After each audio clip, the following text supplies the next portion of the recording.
Selamat petang, salam sejahtera. Aku nak kongsi dengan kamu semua satu rahsia yang ramai tak tahu, yang tak pernah diberitahu dan anda mungkin baru tahu.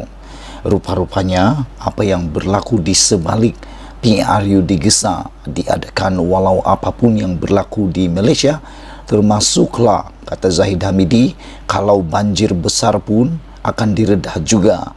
Kata Zahid Hamidi, apapun berlaku akan diredah oleh Barisan Nasional. Rupa-rupanya ini pendedahan yang luar biasa di sebalik daripada gesaan PRU tersebut mahu dipercepatkan tanpa rasa takut akan kalah, tanpa rasa takut untuk kekangan untuk berkempen ke mana-mana, tanpa rasa takut menjejaskan keselamatan rakyat. Ini pula rupanya yang bakal berlaku. PRU 15 masa banjir kerana UMNO mahu guna jentera kerajaan, kata pengerusi Pakatan Harapan Terengganu Raja Bahrin Shah. Wow, ini satu kejutan yang besar, satu pendedahan yang bagi saya luar biasa, berani dan patut kita semua tahu.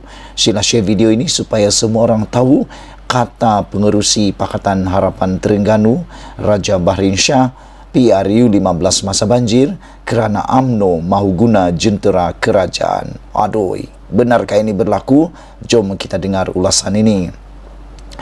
Tujuan Presiden UMNO Ahmad Zahid Hamidi mendesak supaya pilihan raya umum diadakan tahun ini, termasuk ketika musim tengkujuh, semata-mata kerana mahu menggunakan jentera kerajaan, kata pengerusi Pakatan Harapan Terengganu Raja Bahrin Shah. Sambil membidas saranan yang memperjudikan nyawa rakyat itu, katanya, kerajaan sekarang pimpinan Perdana Menteri Ismail Sabri Yaakob mempunyai tempoh yang selesa sehingga panggalnya berakhir selepas pertengahan tahun hadapan. Mengapa nyawa rakyat harus diperjudikan dengan begitu murah? Semasa umum diketahui musim banjir besar biasa berlaku akhir tahun. Untuk kekal berkuasa apabila umum tahu tempoh pilihan raya diadakan masih berbekal hampir setahun lagi. Jelas tindakan ini akan memperjudikan nyawa rakyat untuk memenuhi cita-cita nafsu rakus untuk kerajaan terus kekal berkuasa.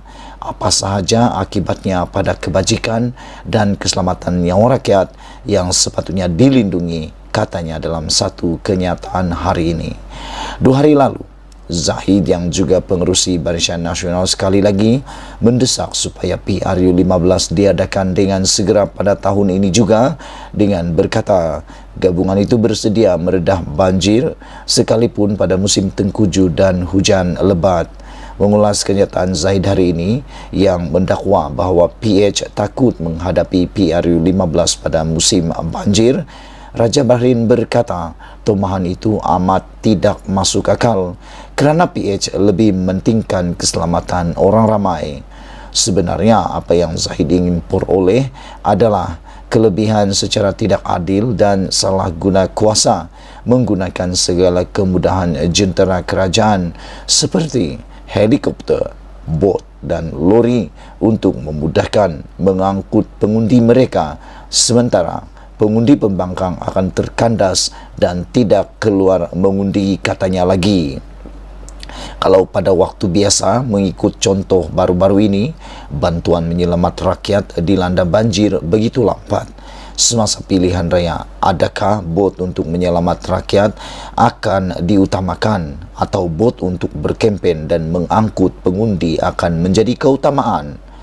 Sebelum ini, Jabatan Meteorologi Malaysia Met Malaysia memberi peringatan sekiranya PRU 15 dilaksanakan pada November, kemungkinan besar rakyat bakal berdepan banjir besar kerana angin monsun timur laut aktif ketika itu.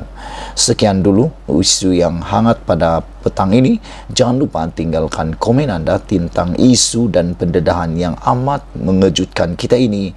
PRU 15 masa banjir kerana rupa-rupanya terkini berita yang amat mengejutkan kita ialah apabila pemuda UMNO cabar Mahyadin tekan butang. Semua ini susulan daripada pernah berkali-kali sebelum ini yang mana Muhyiddin kata dia bila-bila waktu boleh tekan butang untuk menarik sokongan daripada Ismail Sabri. Oleh sebab itulah pemuda UMNO pada kali ini mencabar Muhyiddin menekan butang. Persoalannya, beranikah Muhyiddin Yassin menekan butang bagi menarik sokongan terhadap Ismail Sabri Yaakob? Keadaan ekonomi hari ini jauh lebih baik daripada waktu beliau buat lockdown separa masak paling lama dan menggantung parlimen sewenangnya beberapa bulan. Jadi, siapa sebenarnya yang gagal urus ekonomi? Siapa Menteri Kanan Ekonomi merangkap Menteri MITI? Siapa Menteri Perancangan Ekonomi EPU? Dan siapa pengerusi Majlis Pemulihan Ekonomi? Bukankah semuanya termasuk Tan Sri daripada Parti Bunga? Sekali lagi, siapakah yang sebenarnya gagal? Apakah setelah Tengku Ismail ataupun Tengku Zafrul isytihar menyertai Barisan Nasional, maka Menteri Kewangan lantikan Tan Sri bahkan disyaratkan oleh Tan Sri sendiri untuk dikekalkan sebagai Menteri Kewangan zaman Datuk Ismail Sabri Yaakob terus diisytiharkan gagal juga. Paling utama, jika Tan Sri Muhyiddin Yassin meyakini kerajaan hari ini gagal urus ekonomi dan perlu adakan PRU 15, maka jangan hanya menyalak dan menggertak, buktikan dengan tindakan sebagai anak jantan untuk segera arah anak-anak buah Tan Sri dalam kerajaan untuk menarik sokongan terhadap Perdana Menteri. Kalau berani tekan butang sekarang, kata Dr. Ashraf Wajdi Dusuki, Ketua Pemuda UMNO Malaysia. Aku berharap apa yang berlaku sekarang ini dapat ditangani segera. Ketidakstabilan politik dan ekonomi yang melanda Malaysia ini semua bukan kerana gara-gara rakyat. Tak pernah rakyat salah, tapi yang menjadi mangsa rakyat. Pertelingkahan dan ketidakstabilan politik yang berlaku di Malaysia pada waktu ini banyak bertitik tolak daripada kemeruk kuasa ahli-ahli politik yang ada di Malaysia. Ia semua dimulakan dengan bersekongkolnya sekumpulan geng-geng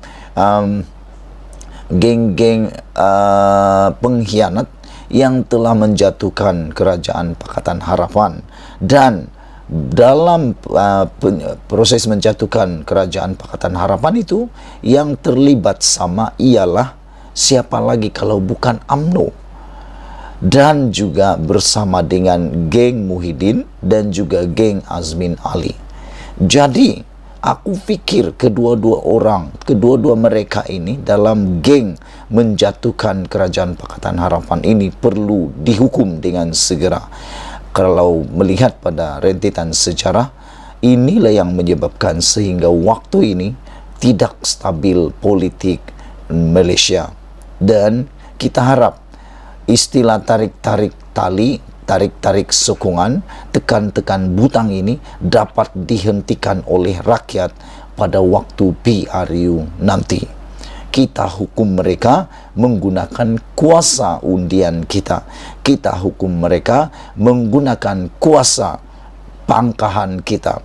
Pangkah mana yang tepat.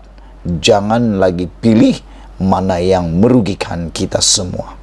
Sekian dulu ulasan kali ini. Ikuti terus channel ini. Jangan lupa tinggalkan komen Anda, tekan butang subscribe. Malaysia kita punya, kita juga sama-sama cintai Malaysiaku. Kita jumpa lagi, bye bye.